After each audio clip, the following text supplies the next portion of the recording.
Okay, good morning Harshada, good morning Hemant. देखिए, कल की हमारी जो अप्रोच थी उसमें सबसे बड़ा क्रिटिकल फैक्टर था गुड मॉर्निंग कि इस डिफरेंशियल को प्ले करना है जो कि निफ्टी और निफ्टी बैंक के बीच में बन गया है। वो डिफरेंशियल प्ले किया और निफ्टी बैंक ने एग्जैक्टली जो टारगेट था 22,000 उसको अचीव किया।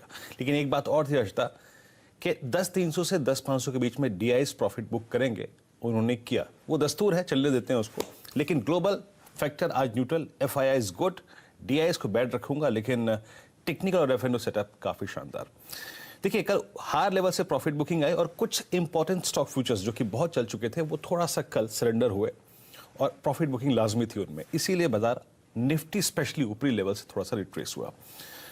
424 करोड़ रुपए का एफआईआई ने कैश खरीदा, 75 करोड़ रुपए का उन्होंने इंडेक्स खरीदा, 4,000 कॉन्ट्रैक्ट लॉन्ग स्टॉक फ्यूचर्स में उन्होंने अनवाइंडिंग करी है। थोड़ा सा लॉन्ग पोजिशंस को उन्होंने ट्रिम किया, करीब 20,000 कॉन्ट्रैक्ट, और कॉल शॉर्ट भी किए उन्होंने। लेकिन याद रखिए, उन्होंने पुट लॉन्ग और पुट शॉर्ट भी की है, यानी बाजार नीचे के बेस को रिस्पेक्ट देगा। आज के लिए सबसे क्रिटिकल क्या है? आज के लिए सबसे ऊपर क्रिटिकल दो फैक्टर्स हैं हर्षदा। आपका 200 डे एक्सपोनेंशियल मूविंग एवरेज और आपके सबसे बड़े कॉल राइटर्स कहीं ग्रिप लेके खड़े हैं, तो वो है सिर्फ 10,500 और 10,600 का जोन, यानी ऊपर की तरफ 10,500, 10,550 जो कि कल की कमेंट्री में शुमार था, वो अभी भी खुला हुआ है। तो ऊपर के टारगेट्स वही रहेंगे, लेकिन उससे पहले एक हर्डल हल्का सा टेक्निकल बेस पे, वो है करीब करीब 10,390 से 10,410। लेकिन नीचे क्या है?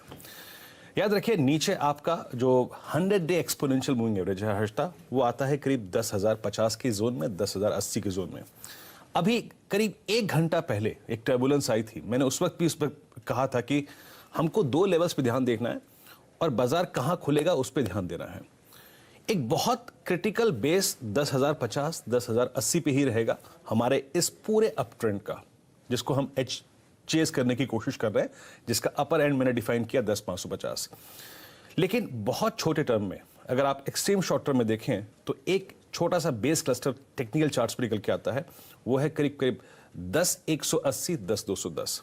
तो एक छोटा सा स्टॉप लॉस और एक base 10,050। Buy on dips 80-90 point का प्रॉफिट बुक करें अगर डे ट्रेडर्स हैं, लेकिन पोजिशनल टारगेट अभी भी 10,500, 10,550 के रहेंगे। 2 बेस मैंने दिए हैं, जिस क्लस्टर में निफ्टी खुले उस बेस को यूज करके उस रेंज में स्टॉप लॉस लगाकर बाय करें हर्षदा।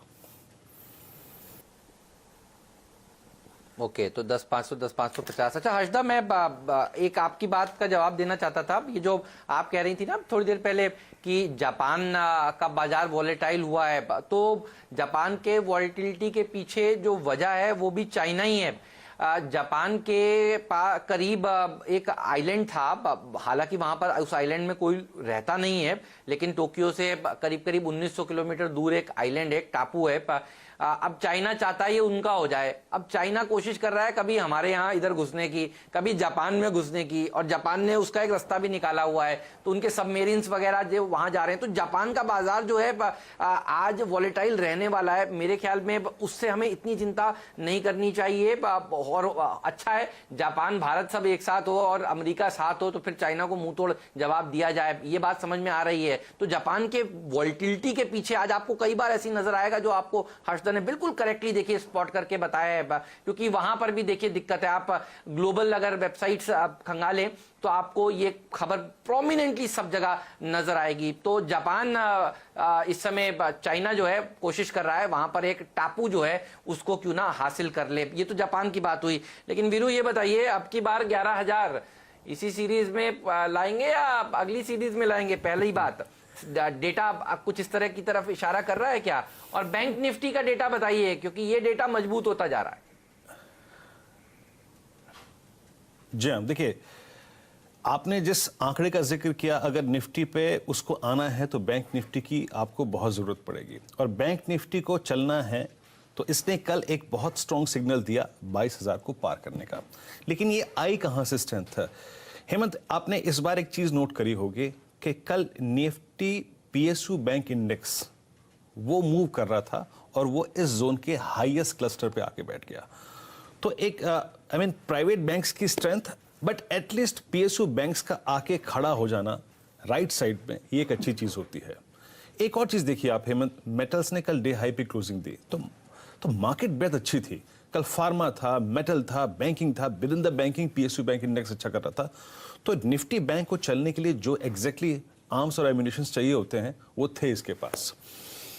इंपॉर्टेंट क्या है, याद रखिए, इंपॉर्टेंट ये है इसका बेस। इसका बेस जो आता है वो आता है 21,400 और 21,256।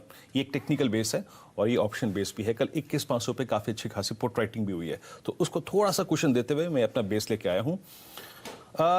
याद रखिए ऊपर की तरफ क्या क्रिटिकल है। आज इंटरडे बेसिस पे कल जहां से हम घूमे, जहां से डीआईएस की थोड़ी बहुत प्रॉफिट बुकिंग आई, वो था जोन 22,000 का। तो पहला टारगेट होगा बाय अगर आप करते हैं तो 21,950 और 22,050। इस जोन में आके थोड़ा सा आप प्रॉफिट बुक कर सकते हैं, लेकिन याद रखिए 22,050 और 22,100 निकलने के बाद, क्योंकि कल 22,000 का कॉल राइटर्स थोड़ा बैकफुट पे था, वो थोड़ा बाहर निकला, उसने एक रूम दिया है, उसने एक स्पेस दिया है, कहां तक का, 22,450 से 22,500 तक का। तो लॉन्ग रहने में फायदा है, स्टॉप लॉस बेस के आसपास लगाएं। पहला टारगेट 22,050, लेकिन पोजिशनल टारगेट मेरा 22,450 और 22,500 के जोन में रहेगा। याद रखिएगा एक बात, इस इंडेक्स को इसके एवरेजेस खींच रहे हैं ऊपर की तरफ। निफ्टी बैंक का अब सबसे क्रिटिकल लेवल ऊपर की तरफ कोई है तो वो है 22,600, जो कि है 100 डे एक्सपोनेंशियल मूविंग एवरेज, जिसके ऊपर निफ्टी ऑलरेडी ट्रेड कर रहा है। हेमंत,